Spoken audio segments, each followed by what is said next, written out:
menjelang malam ke-24 Ramadan dan hari ini merupakan Ramadan yang ke-23. 10 malam terakhir ini kita memohon agar keberkatannya melimpah dan kita meneruskan agenda bicara naratif pada malam ini membicarakan tentang isu-isu yang berkait dengan keprihatinan rakyat Malaysia khususnya, dan mudah-mudahan ini juga dianggap sebagai antara ibadah yang kita laksanakan di sepanjang Ramadan ini kerana menyampaikan dengan kesabaran dan menyampaikan kebenaran. Watawassaw bil haq watawassaw bis sabr itu sebahagian daripada syiarnya. Saya harus sebut ini sabar itu kerana isu ini boleh menghangatkan suasana. Ramai yang akan mendidih bila bercakap bab duit ini dan itu realitinya. Jadi tetamu saya kira dia bukan hanya perlu sabar tetapi juga mengatakan kebenarannya. Watawassaw bil haq watawassaw bis sabr. Dua-dua itu datang sekali. Panel kita bercakap tentang kumpulan wang amanah negara dan berdepan dengan realiti vaksinasi COVID-19 ini. Kita bersama menemani saya adalah Puan Zakiah Jaafar, Timbalan Ketua Setiausaha Perbendaharaan Dasar Kementerian Kewangan Malaysia. Assalamualaikum. Waalaikumsalam Tuan Syed. Okey ke opening macam tu? Boleh. Kena sabar menjawab ni sebab rakyat dia nakkan jawapan. Betul. Saya boleh bayangkan tekanannya buat masa ini kerana kita berdepan dengan realiti pandemik ini dan juga isu-isunya selalu saja mudah dikaitkan dengan politik dan rakyat kita terlalu politikal agaknya. Jadi pada malam ini kesempatan untuk kita memahami tentang realiti kita berdepan dengan suasana semasa. Tetapi bagaimana harus kita mulakan pembicaraan ini melihat kepada COVID, cabaran ekonominya dan kemudian membawa kepada vaksinasi mega ni yang sepatutnya membawa kesannya lebih baik. Mungkin kita mula situ, Puan. Okey. Terima kasih Tuan Syed kerana menyantuni kami. Jadi mungkin elok saya letakkan konteks sudah isu ini terlebih dahulu ya. Jadi kita masih lagi berjuang dalam peperangan COVID-19. Lagi kita lihat ya, kita mungkin ada gelombang dan varian baru pula ya COVID-19 yang muncul, tapi bukan saja di negara kita, malah di negara lain juga di rantau ini. Walaupun terdapat trend peningkatan kes COVID-19, namun kita jangan lupa ya, kadar sembuh kita masih tinggi. Itu melebihi 92%. Ini maksudnya 9 daripada 10 pesakit COVID-19 sembuh insya-Allah. Dan kadar kematian juga masih rendah, lebih kurang 0.4% ya. Dan ini adalah antara rekod yang terbaik di dunia. Namun begitu kita sedar ya, mungkin di setengah negeri kita telah menghampiri kapasiti hospital dan pusat penjagaan kesihatan. Jadi kerajaan terpaksalah mengambil keputusan untuk terus menyambung PKP ini dalam pelbagai bentuk ya, mengikut keadaan di negeri tertentu. Jadi krisis ini ialah berlainan daripada krisis-krisis yang lepas kerana dia melibatkan nyawa ya. Sebelum ni tidak sedemikian ya. Jadi dah setahun lebih kita di dalam krisis pandemik ini. Tapi dari awal lagi ya, kerajaan ini mengambil keputusan untuk meletakkan keutamaan kepada nyawa dan perlindungan kehidupan kita. That is our priority ya. Jadi kita ketepikan semua sasaran fiskal kita untuk menangani wabak ini. Jadi kita menggunakan pendekatan yang sistematik. Jadi saya imbas mulalah pendekatan sistematik 6R kita yang mempunyai 6 peringkat. Jadi kita sekarang berada di antara peringkat 5 dan ke-6. Peringkat 5 iaitu revitalize atau memperkasa, dan peringkat ke-6 yang terakhir sekali itu reform atau menyusun semula ya. Jadi program imunisasi kebangsaan kita ini merupakan kunci kepada pemulihan ekonomi kita dan mengembalikan kehidupan kita kepada satu norma, harapnya norma yang baru ya. Jadi kita bermula bulan Februari, kita fasa pertama telah selesai dan kita berada dalam fasa kedua. Jadi kalau sebelum kita ada program imunisasi ini ya, kita mengamalkan penjarakan sosial dan SOP itu sebagai benteng kita terhadap COVID-19. Jadi dengan adanya imunisasi ini, inilah sebagai perisai pula terhadap COVID ni ya. Jadi itulah sebabnya kerajaan ingin membelanjakan jumlah yang besar untuk melindungi rakyat. Itulah pentingnya program imunisasi ini dilaksanakan secepatnya mungkin dan seramai yang mungkin supaya kita mendapat apa yang dikatakan imunisasi kelompok itu meliputi 80% daripada penduduk di negara kita.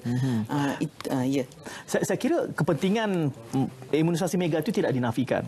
Polemik yang merentit yang datang selepas itu adalah soal belanjawannya. Jadi kita menggambarkan bahawa kita dalam proses peringkat revitalize dan menyusul selepas ini reform, jumlah dana yang digunakan untuk menangani seluruh exercise ini termasuklah vaksinasi mega ini begitu besar dan rakyat menuding kepada penggunaan dana KUAN. Yang jadi polemiknya di sini adalah soal wajar atau tidaknya dana KUAN ini. Tapi kalau tak kerana berlaku ini, mungkin rakyat lupa pun adanya tabung yang dipanggil KUAN ini. Penerbit saya pun kata kita tak pernah dengar, tiba-tiba kita dengar. Jadi mungkin harus kita berikan latar belakangnya tabungan KUAN ini. KWAN. Betul kita sebut KUAN boleh? Betul. Maknanya di kalangan MOF pun semua panggil tabung KUAN. Ya, betul. Panggil KUAN saja.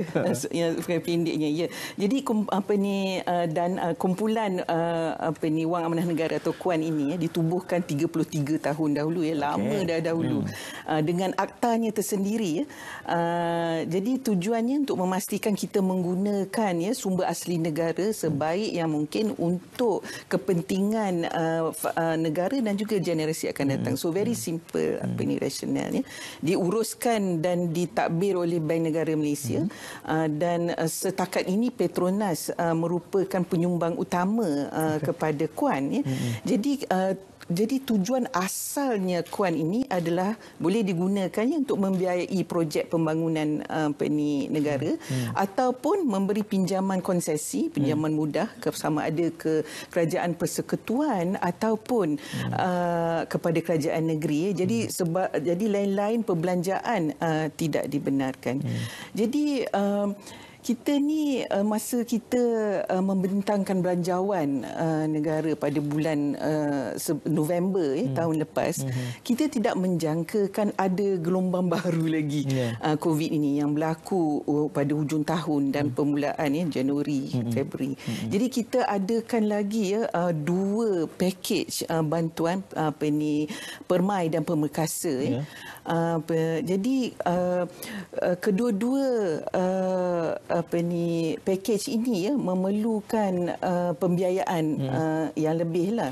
Jadi kalau tidak kerana oleh kerana kita terpaksa membiayai kedua-dua package ini, sasaran fiskal defisit kita untuk tahun ini meningkat dari 5.4% kepada KDNK kepada 6%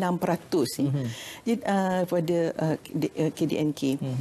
Kerajaan ni dia ada 3 cara utama untuk mendapatkan hasil. Paling senang kita boleh je cetak mata wang, cetak duit. Betul. Tapi itu akan menghasilkan penyakit ekonomi yang lain lah, hyperinflasi and so on. Jadi itu bukanlah penyelesaian.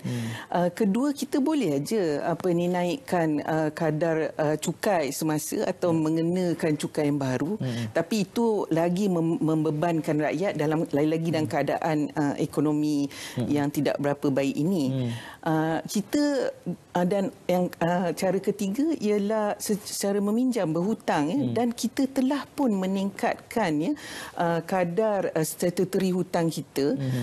Yang ini diluluskan oleh Parlimen tahun lepas daripada 55% kepada KDNK kepada 60% untuk sementara waktu untuk menangani menangani wabak inilah. Jadi kalau kita boleh je kalau kita nak tingkatkan lagi hutang kita lebih daripada 60%. Tetapi kadar debt service charges kita pun kadar khidmat hutang pun akan meningkat. Setakat ini pun setakat ini kitanya kadar statutory kita 58% kepada KDNK dan kadar khidmat hutang kita dah lebih 15% daripada hasil kita. Jadi bukan senang untuk meningkatkan hutang Jadi kita kena fikir jugalah debt service charges kita. Jadi itulah kita punya, jadi kita dah ada cara yang yang lain ialah untuk mengguna simpanan yang ada, yang tidak membebankanlah hutang kita dan tidak mengurangkan juga beban rakyat. Jadi itulah salah satu sebabnya kita menggunakan tabung kuan ini. Jadi menggunakan tabungan seperkara, tapi apakah kuan semata-mata tabungan yang kita ada? Mengapa kuan? Ataupun kita ada sebab-sebab strategik dan justifikasi tertentu mengapa kuan itu dipilih untuk digunakan berbagai tujuan vaksinasi ini? Kalau kita tengok amount dana kuan ini, kalau bakinya pada hujung tahun lepas ialah 19.5 bilion Jadi kita mengeluarkan 5 bilion daripada dana ini sebagai grant bukan sebagai pinjaman, sebagai geran dengan komitmen untuk menambah semulalah bila keadaan kedudukan kerajaan lebih kukuh lagi. Jadi 5 bilion ini adalah diambil daripada pulangan modal dana tersebut. Jadi kita tidak menyentuh prinsipal modal. Tak usik. Pokok tak kacau. Pokok tak kacau Jadi dia dalam kita mengimbangi option kita. Jadi kita rasa itulah yang terbaik buat cara ini. Dia tidak begitu membebankan kan. Jadi that's the best that we can do. 19.5 bilion ini adalah merupakan jumlah saiz semasa. Berarti itu termasuk pokok dan juga keuntungan-keuntungan. Betul. Dan hujah yang Puan nyatakan tadi bahawa 5 bilion yang diambil untuk tujuan vaksinasi mega ini adalah merupakan bukan daripada kadar pokok, sebaliknya dividen, keuntungan di atas pelaburan awal. Okey. Bagaimana, sebab tadi digambarkan ini bukan pinjaman, ini adalah geran. Tata kelola akaun ini bagaimana? Who decides what? Macam mana dia boleh jadi geran dan bukan pinjaman? Kerana gambaran awal tadi mengatakan boleh memberi pinjaman kepada kerajaan. Betul. Tetapi ini diputuskan untuk menjadi geran. Mengapa dan siapa yang boleh menentukan letak duduknya ni? Betul. Kuan ini ditadbir oleh satu board of trustees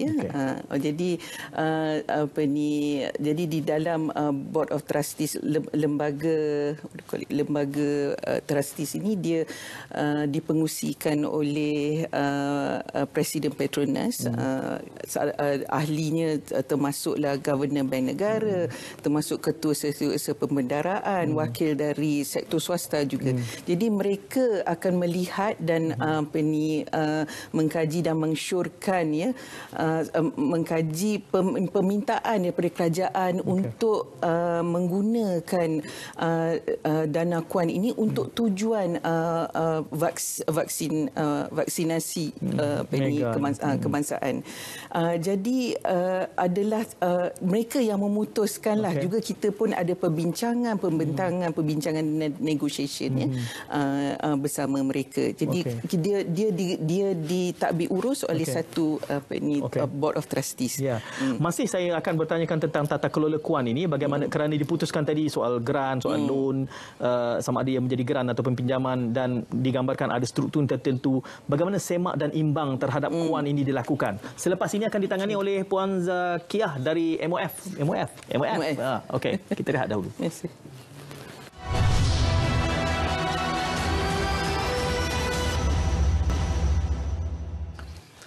Okay, tetamu saya pada malam ini adalah Timbalan Ketua Setiausaha Perbandaraan Dasar, portfolionya dari Kementerian Keuangan Malaysia. Selalu saja kita menggunakan akronim MOF ini sebab tadi saya memikirkan kalau sebut KKM nanti orang sangkakan KKMM pula.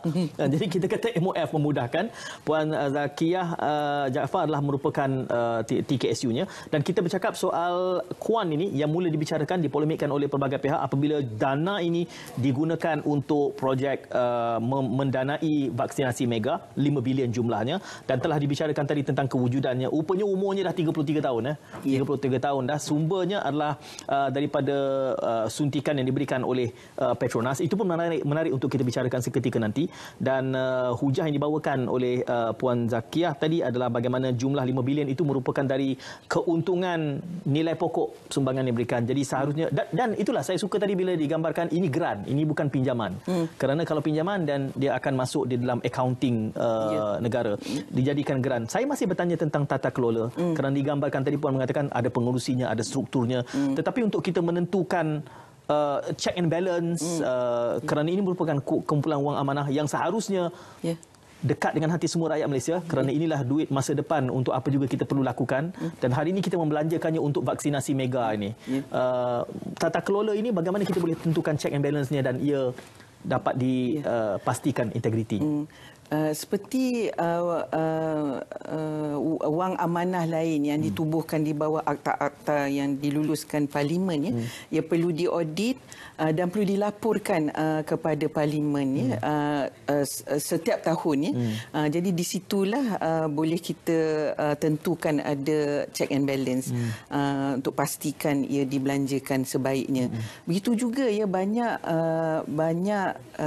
tata cara yang kita perkenalkan dalam menangani dalam membiayai perbelanjaan untuk menangani wabak ini. Seperti contohnya kita tubuhkan akaun wang COVID-19 juga. Kita memasukkan semua perbelanjaan yang berkaitan dengan krisis ekonomi dalam satu akaun khas yang juga kita akan laporkan ke Parlimen supaya ada check and balance di situ. Cuma dalam keadaan darurat ini bila Parlimen tidak bersidang dan kita tahu bahawa jumlah ini diputuskan oleh MOF sejumlah 5 bilion. Bagaimana itu berlaku di dalam senario darurat sekarang? Kita gunakan ordinan darurat itulah untuk membuatkan beberapa perubahan pindaan dan itu yang kita guna ordinan darurat itu untuk pindah sedikit akta kuan ini untuk membolehkan penggunaan dana daripada tabung ini untuk membiayai vaksin kerana selalunya pembiayaan vaksin ini dianggap sebagai perbelanjaan mengurus bukan pembangunan. Jadi itu a little bit of amendments. Jadi itulah kegunaan ordinan darurat ini. Semua kita diarahkan hanya pindaan yang berkaitan dengan urusan menangani wabak ini saja yang boleh menggunakan ordinan darurat ini. Jadi kita guna. Sebab dalam suasana krisis kan kita mesti bertindak dengan segera. Kita mesti mentadbir dan menguruskan sumber-sumber kita dengan segera sebab virus ini tidak menunggu kita. That's the difference. Itulah bezanya krisis ini dengan krisis sebelum ini. Jadi jawatan kuasa ini untuk Kuan yang dipengurusikan buat masa ini oleh pengurusi Petronas bertanggungjawab untuk melaporkan selepas ini diaudit kepada Parlimen. Parlimen kita sedang digantung sekarang ini di sepanjang tempoh darurat ini, berarti ia berlaku apabila ia dibuka nanti. Dalam konteks tata kelolanya seharusnya pada peringkat awal sebelum diputuskan apapun jumlahnya ia perlu dibawa kepada Parlimen, tetapi disebabkan ada ordinan darurat memberikan mandat kuasa kepada MOF khususnya Menteri Keuangan untuk menentukan kepada jemaah menteri sebenarnya. Kabinet sebenarnya yang akan meluluskan perbelanjaan inilah. Itu dan selepas itu barulah kita boleh membelanjakan. Jadi selepas dibelanjakan nanti di dalam Parlimen bolehlah semak balik. Betul. Itu semua akan dimasukkan dalam Hansard dan kita akan menyemak di situ. Bagaimana kita menjustifikasikan 5 bilion itu? 5 bilion ini untuk apa? Semasa kita membentangkan belanjawan 2021 bulan November lepas, semasa itu kita tidak ada lagi maklumat sepenuhnya berapa harga vaksin, berapa banyak yang kita perlukan, berapa keperluan-keperluan lain untuk mengadakan program kebangsaan imunisasi ini. Jadi kita hanya menganggarkan lebih kurang 3 bilion saja. Angka 3 bilion itu pun tidak dimasuk pun dalam anggaran perbelanjaan kita sebab apa yang kita yang dah sah yang kita tahu kita nak belanja baru kita masuk. Jadi itu baru saja kita anggar. Jadi dalam pada bulan Januari bila ada package PERMAI, pada masa itu kita dah ada maklumat bekalan vaksin ini berapa harganya dan sedemikian rupa. Jadi baru dalam package permai kita anggarkan 3.5 bilion, tapi kita tambah juga 1.5 bilion ya lagi untuk program imunisasi ini. It's no joke ya, dia macam nak pergi berperang nak menyediakan program imunisasi kebangsaan ini. Kita kena tahu fasilitinya. Sekarang kita dah tentukan ada fasiliti kemudahan sektor swasta. Kalau yang ada yang fasiliti awam 990 fasiliti yang kita kena selaraskan. Kita kena selaraskan kaki tangannya, kita kena selaraskan peralatannya. Jadi banyak tugasan dan keperluan untuk program ini. Jadi itulah akhirnya berjumlah 5 bilion. Peningkatan ini juga peningkatan ini juga terjadi kerana kerajaan juga telah menetapkan untuk mempercepatkan pelaksanaan program vaksinasi ini. Jadi kita percepatkan selama 3 bulan. Mula kita ingatkan ia akan selesai pada suku pertama tahun hadapan, tapi kita ingin selesaikan pada hujung tahun ini supaya kita semua dapat kembali kepada satu kehidupan yang agak normal balik dan boleh membuka semula ekonomi kita. Kita juga kos itu juga meningkat kerana pada mulanya kita membeli bekalan vaksin ini untuk meliputi 80% daripada penduduk kita. Tetapi kita tambah lagi 40% sebagai stok penimbal. Jadi 120%. 120%. Kita ada extra stock. Extra stock, and there is a reason for it. Sebabnya sekarang di seluruh dunia bekalan vaksin ini tidak mencukupi. Jadi semua orang berebut-rebut. Kita tahu negara-negara maju, setengah negara maju itu mempunyai 2-3 kali ganda stok vaksin daripada jumlah penduduknya yang diperlukan. Jadi kita yang negara-negara membangun ini terpaksalah juga bekerja keras untuk mendapatkan bekalan ni. Bekalan. Sekarang bekalannya dia tidak menentu lagi. Walaupun kita dah buat booking, kita dah tahu berapa yang terdapat, tapi dia belum sampai lagi. Itu sebab, dan kita tahu juga kita mungkin perlu annual booster. Juga.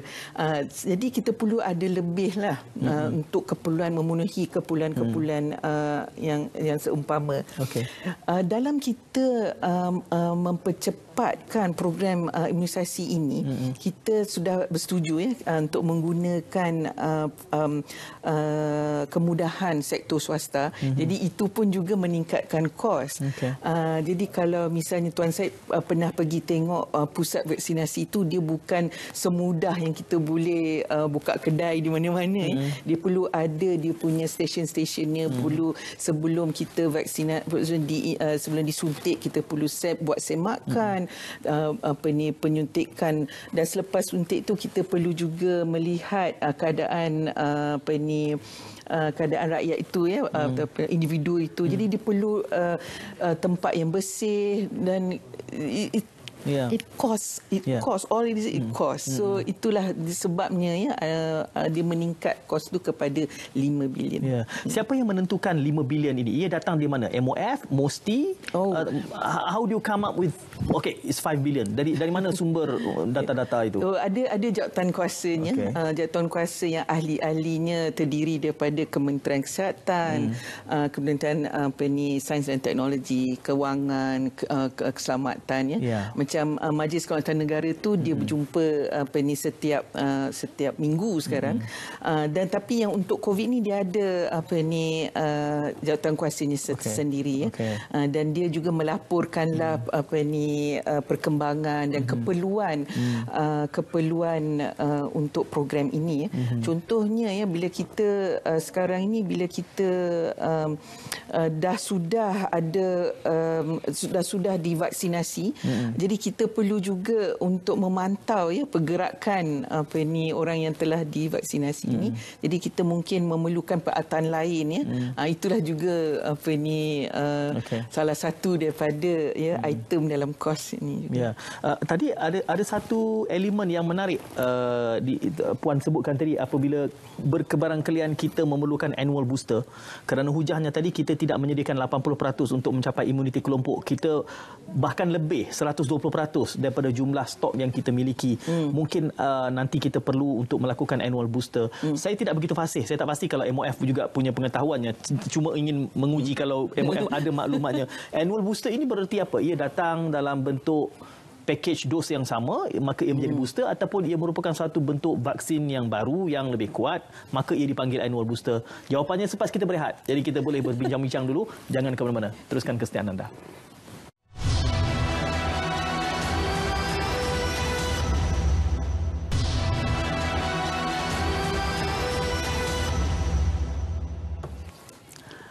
Kita memberikan suluhan yang spesifik tentang kumpulan wang amanah negara 5 bilion dibelanjakan bagi tujuan vaksinasi mega bersama Timbalan Ketua Setiausaha Perbendaharaan Portfolio Dasar bagi Kementerian Kewangan Malaysia, Puan Zakiah Jaafar. Banyak yang kita telah sentuhkan tadi soal jumlah 5 bilion daripada tabungan KUAN. Saya juga banyak bertanyakan tentang tata kelola dan tadi sewaktu berbincang saya tertangkap satu kenyataan yang Puan nyatakan. Saya tahu ini mungkin lebih spesifiknya MOH, tetapi sementara disebut mungkin sudah berada di dalam pertimbangan MOF. Apabila disebutkan soal mungkin, sebab Puan mengatakan we might memerlukan annual booster. Jadi saya juga tidak fasih soal annual booster ini dalam bentuk apa. Apakah vaksin yang sama disuntik lagi ataupun bererti kita membayangkan kemungkinan masa depan akan dibelanja lebih daripada 5 bilion kerana now we realise that we need the booster.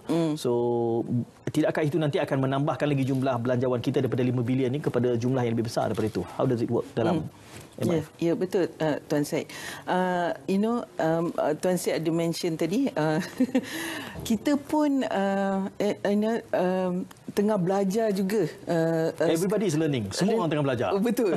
Tengah belajar ya. Jadi wabak ini pengajaran daripada wabak ini dia evolusi ya. Jadi setakat ini itu yang kita difahamkan. Mungkin perlunya annual booster. Jadi dalam keadaan sekarang mungkin dalam bentuk yang sama, tapi memang betul apa Tuan Syed kata, ini mungkin wakil dari MOH atau Kementerian Sains Teknologi lebih arif dalam perkara ini. Tapi setakat yang kita tahu, mungkin kita perlukan vaksin ini setiap tahun, banding dengan katalah masa kita dulu, masa kecil dulu kita ada BCG. Parut sampai ketua ada parut. Ya. Dan sekali itu sajalah seumur hidup diperlukan. Jadi kita pun teknologi juga sedang berubah. Kami difahamkan Pfizer juga akan mengeluarkan vaksinasi untuk kanak-kanak selepas ini. Sebab sekarang vaksinasi yang kita ada ni hanya untuk orang dewasa, 18 tahun ke atas. Jadi kita pun tengah belajar mengenai wabak ini. Jadi setakat ini itu yang kita fahamkan. Sama ada kita perlu lebih pada 5 bilion, we have to wait and see. Jadi untuk tahun ini itu yang kita peruntukkan. So one crisis at a time. So harap-harapnya tidak datang bertalu-talu lah 2-3 krisis sekali. Betul. Dah letih dah saya rasa rakyat ini lebih setahun lagi ber-PKP. Jadi kita wait and see lah. Dan sambil kita berdoa agar suasana tidak semakin menggeruh. Saya ingin menyingkap sedikit tentang tabungan KUAN ini kerana digambarkan tadi suntikannya datang daripada Petronas, dan kita tahu bahawa apabila ini merupakan tabungan kewangan amanah, seharusnya rakyat juga merasa ingin tahu secara genuine, secara nyata, secara jelas, kerana ini ada kaitannya dengan keberadaan negara kita. Digambarkan tadi bahawa Petronas menjadi penyumbang. Mengapa Petronas? Hanya Petronas untuk tabungan dana KUAN ini? Sebenarnya penyumbang dana kuan ini tidak semestinya terhad kepada Petronas. Tapi setakat ini nampak gayanya Petronas lah yang mampu untuk menyumbang kepada dana ini. Tadi roh kepada dana ini adalah mana-mana entiti individual ke yang mengeluarkan hasil daripada tanah kita. Jadi kita kembalikan semula sedikit kepada dana ini untuk masa hadapan generasi akan datang. Itu the spirit akta ini.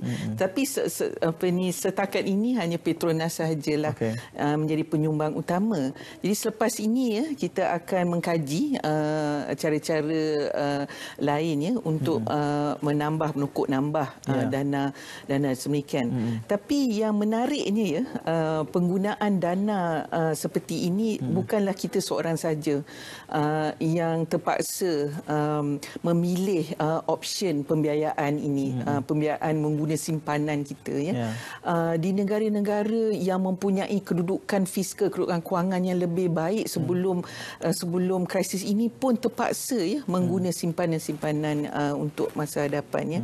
Beberapa negara di rantau ini, negara di Eropah juga ada terpaksa menggunakan option sedemikian. Di setengah negara kita perhatikan juga it's very interesting. Ada satu negara ini dia kenakan macam cukai kepada petrol, harga setiap liter petrol yang dibeli macam kurang 1 atau 2 sen akan masuk ke dalam dana. Itu rakyat sendiri, pembeli yang beli. Itu salah satu daripada sumbangan rakyat sendiri yang menggunakan hasil daripada tanah untuk menyumbang kepada dana ini untuk generasi akan datang. So mungkin kita boleh fikirkan cara-cara demikian kan.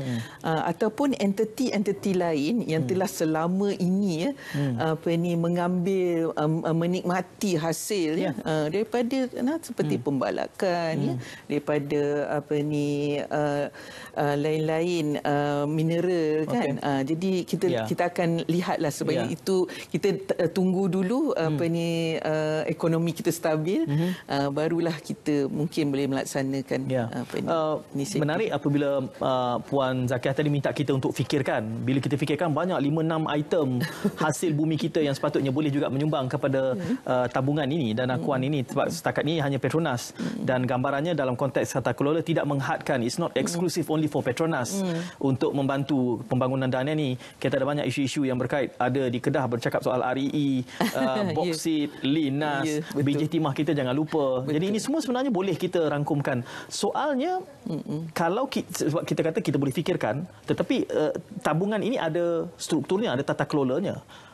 Bagaimana harus kita gesa agar yang lain-lain ini juga boleh menyumbang kepada tabungannya? How does it work dalam tata kelola yang ada?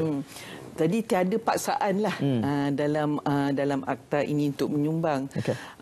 Tapi macam seperti Petronas, lembaga pengarahnya bila dia tengok dalam salah satu keadaan tahun tu kewangannya lebih kukuh dari biasa, mereka membuat keputusan untuk memperuntukkan kepada dana tersebut. Jadi terpulang kepada kebijaksanaan lah lembaga pengarah Petronas setakat ini.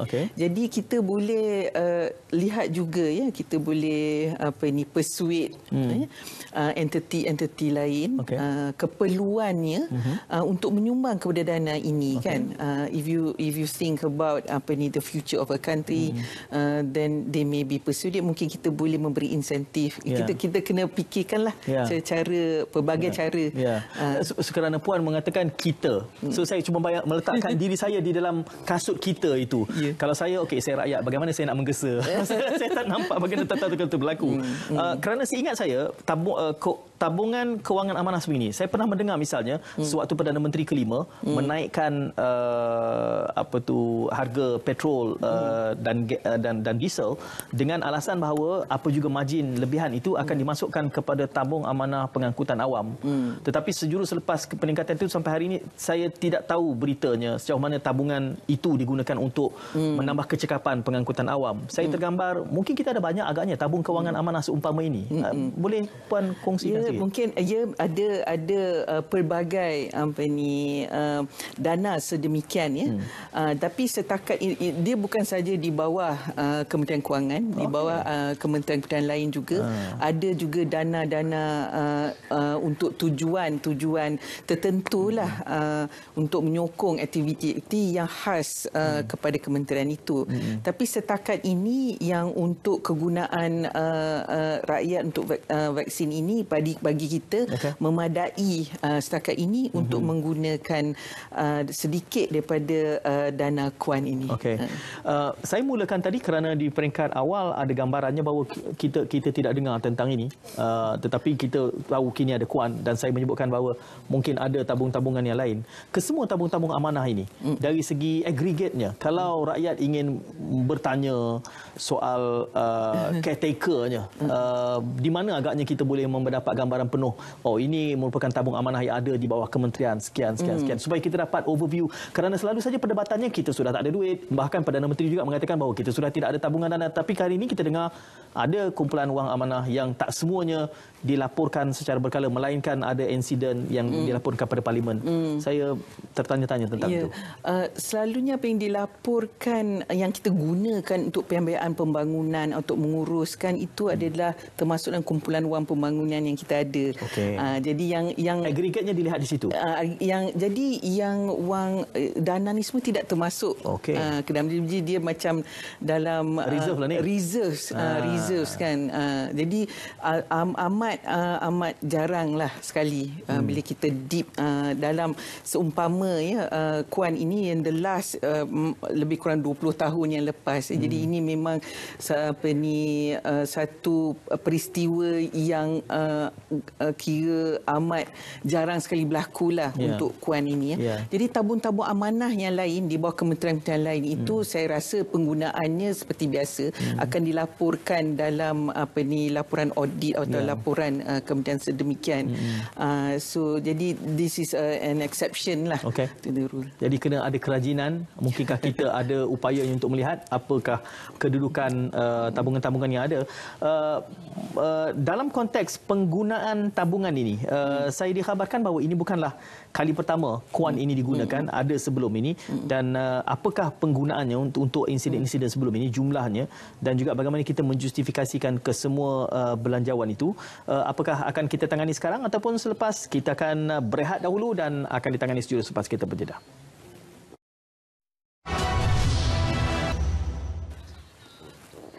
Kita bercakap tentang kumpulan wang amanah negara bagi tujuan mendanai projek vaksinasi mega yang menelan belanja sehingga 5 bilion bersama TKSU Perbendaharaan Dasar dari Kementerian Keuangan Malaysia, Puan Zakia Jaafar. Saya gantungkan satu soalan sebelum kita berehat tadi, kerana dikhabarkan dana KUAN ini bukan kali pertama digunakan ini.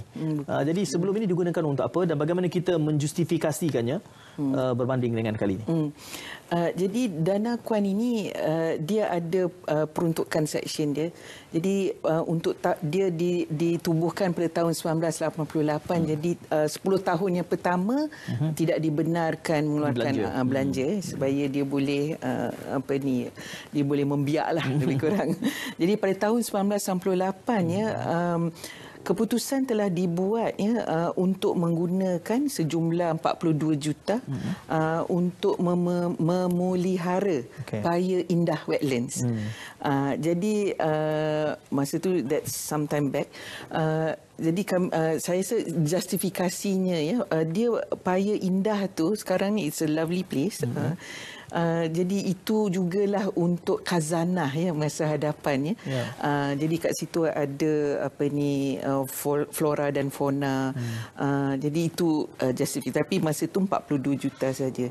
Jadi selepas beberapa tahun kemudian kali keduanya sejumlah lebih 400 juta telah dikeluarkan untuk pembelian equity dalam Putrajaya Holdings. Jadi dia itu adalah pemaju utama Bandar Putrajaya. Jadi itu pun justifikasinya untuk membina bandar pentadbiran negara, juga jangka hayatnya lebih kurang 100 tahun Putrajaya. Jadi itulah juga keputusan yang dibuat. Jadi penggunaan kita untuk yang vaksinasi ini adalah kegunaan yang ketiga lah bagi yang paling besar dan harapnya itulah untuk sementara waktu yang untuk digunakan. Dan ada kemungkinan tadi kita memberikan gambaran beberapa probability kalau nanti belanjawan untuk vaksinasi mega ni memerlukan suntikan tambahan. Apakah itu sudah diambil kira ataupun sepatutnya apa juga kontingensi itu terkandung di dalam 5 bilion ini? Bagaimana keadaan? Dalam 5 bilion itu kita sudah itemize setiap apa yang kita perlukan. Jadi setakat ini kita rasakan dia mencukupi lah untuk juga meliputi stok penimbal tu juga. Lebih pada itu kalau dia masuk ke tahun seterusnya, jadi kita lihatlah nanti kita pun sedang mula kerja-kerja belanjawan 2022 ya.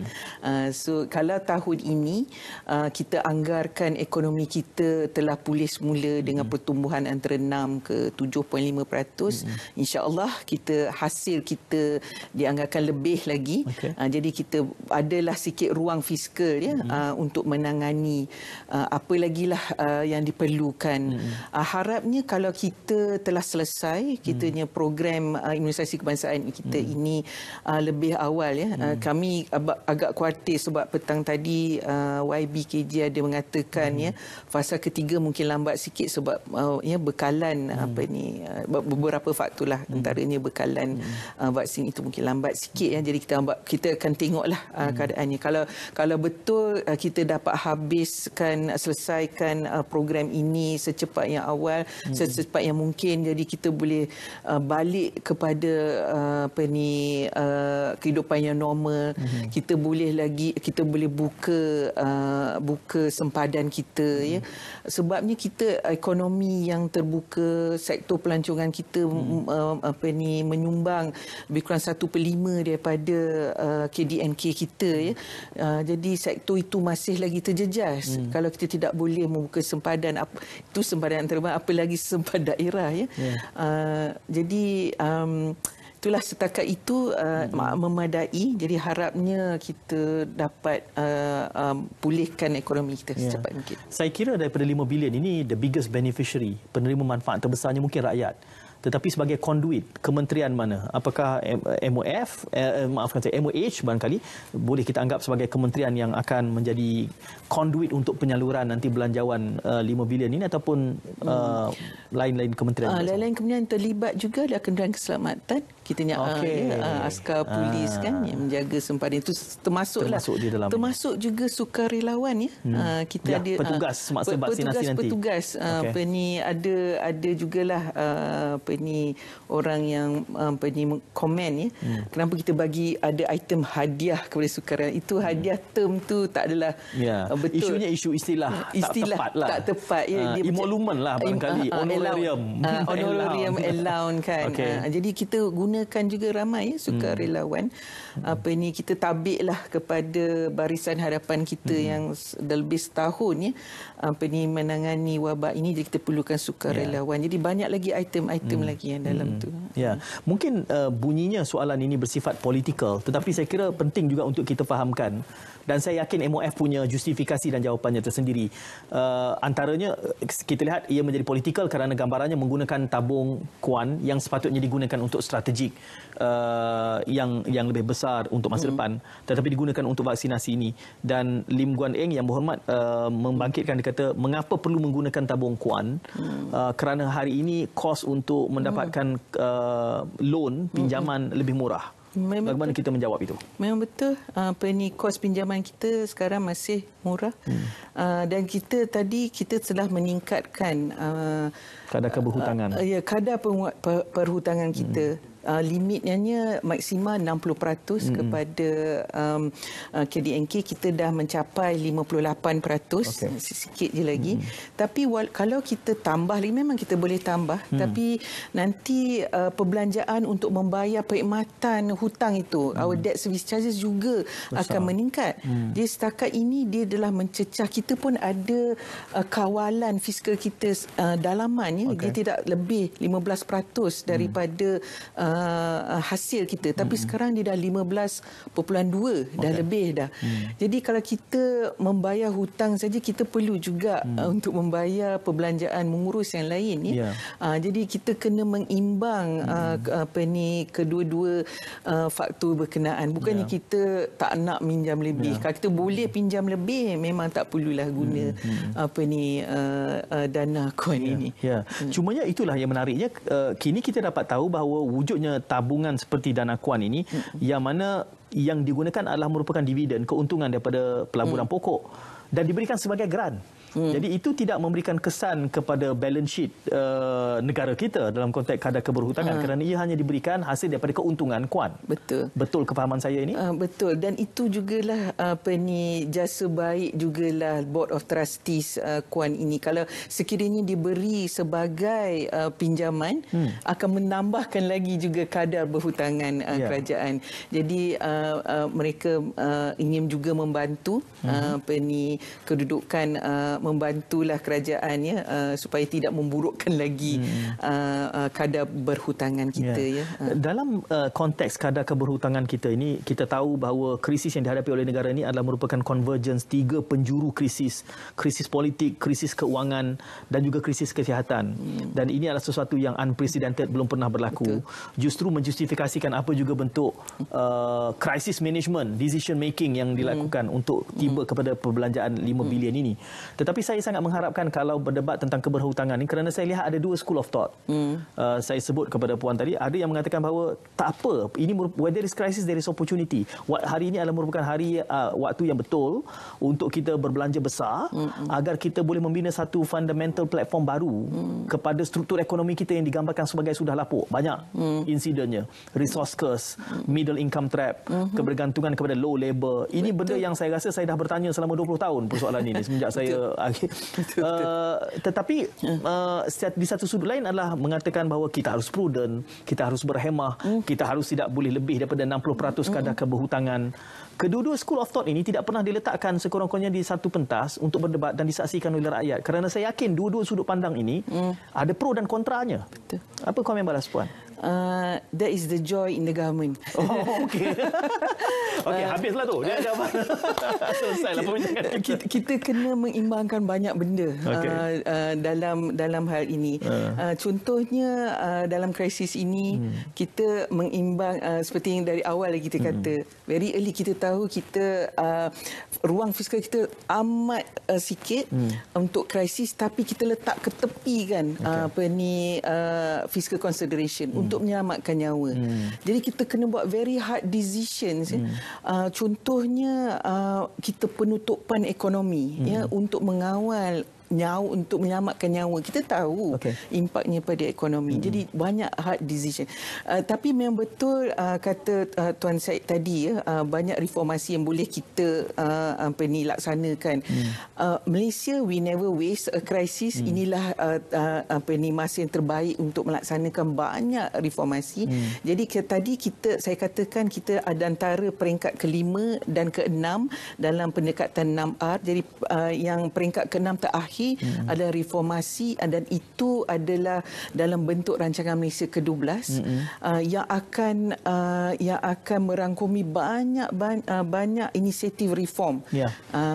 Dan saya harap nanti bila adanya parlimen di situ akan dibentangkan dan kita boleh lihat bagaimana dalam 5 tahun yang akan datang kita akan menangani semua isu-isu yang Tuan Syed telah sebutkan. Banyak lagi ketidakseimbangan struktur dalam ekonomi kita. Jadi yang penting dalam rancangan Malaysia ke-12 dia menentukan kemampanan ekonomi, kelestarian ekonomi juga serta inklusiviti. Itu yang kita harapkan, dan sangat-sangat saya hargai pegawai-pegawai penjawat awam hadir tampil menjawab isu yang ada dimensi politiknya. Tak mudah. Johan hadir, Puan hadir, tolong datang lagi, kerana saya kira antara buah tangan besar menjelaskan kedudukan Puan ini, kalau ada satu sudut yang akan diperdalamkan lagi adalah soal accountability. Kerana kita dalam tempoh darurat ini, apa juga belanja ini, tidak ada check and balance sehinggalah nanti apabila parlimen dibuka. Pada ketika itulah baru ia made into public reality perbelanjaan ini. Dan mungkin itu nanti, kalaupun ada pihak yang cuba untuk memberikan sisi pandang yang tidak kuat ataupun negatif terhadap perbincangan kita pada malam. Namun, tolong hadir lagi kerana banyak lagi boleh kita bicarakan pada masa yang akan datang. Terima kasih atas kesabaran anda dari awal berbincang tentang topik ini. Mudah-mudahan ia memberikan satu pencerahan. Jumpa lagi. Assalamualaikum dan salam muhibah. Terima kasih.